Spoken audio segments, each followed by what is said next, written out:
protesting the national anthem is a pretty good indication that someone doesn't understand the values for which it stands, which means it'll come as an unpleasant surprise to a number of professional football players that one of those values is freedom of association.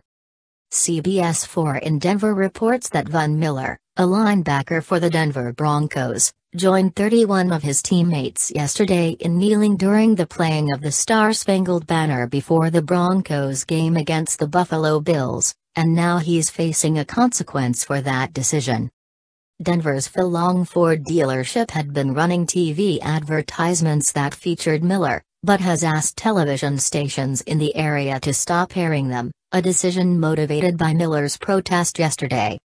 You can read the full statement from Phil Long Dealerships right here. We are evaluating the events of the weekend. It is important to state that we haven't fired Von.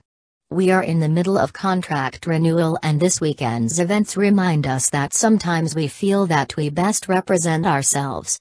We support Von and his First Amendment rights. We know Von and he's a good person. He donated a police car to his hometown police department. All that notwithstanding, when we bring in celebrities to represent us, we run the risk of being misrepresented. We, like millions of Americans, are concerned and will respond consistently with our values as a proud American company founded by a war hero, Phil Long. While we can't control the actions of others, we can be responsible for how we support our nation and community. That is why, years ago, our principal owner, Jay Chimino, founded the Mount Carmel Veterans Service Center, and is supported by all Phil Long dealerships. We support this cause not just with our words, but financially as well, and it is serving hundreds of veterans in need right here in Colorado. This would be a great time for our community to show support for our military community by supporting this cause or others that continue to serve them after they serve us.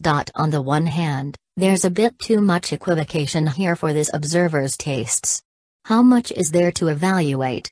The original rationale for taking a knee in protest of the national anthem was because America is supposedly a racist hellhole where the KKK have traded in white hoods for blue uniforms, and the rationale for this weekend's revival was that President Donald Trump somehow did something outrageous by condemning the original protest. What's not to understand? And yes, Miller deserves credit for donating a police car. But are we sure that was motivated entirely by being a good person, rather than, say, public relations to clean some of the dirt off his public image from his history of drug and traffic offenses? On the other hand, Phil Long Ford's unequivocal support for basic patriotism is heartening, and points out why, contrary to the incessant bleating of Trump's most demented haters, this isn't a free speech issue. The words and actions of any public figure reflect on whatever employers, affiliations, or partnerships they're involved in, and businesses who contract with spokesmen known for something non-political like sports have every right to expect not to have shame or scandal reflected back on them.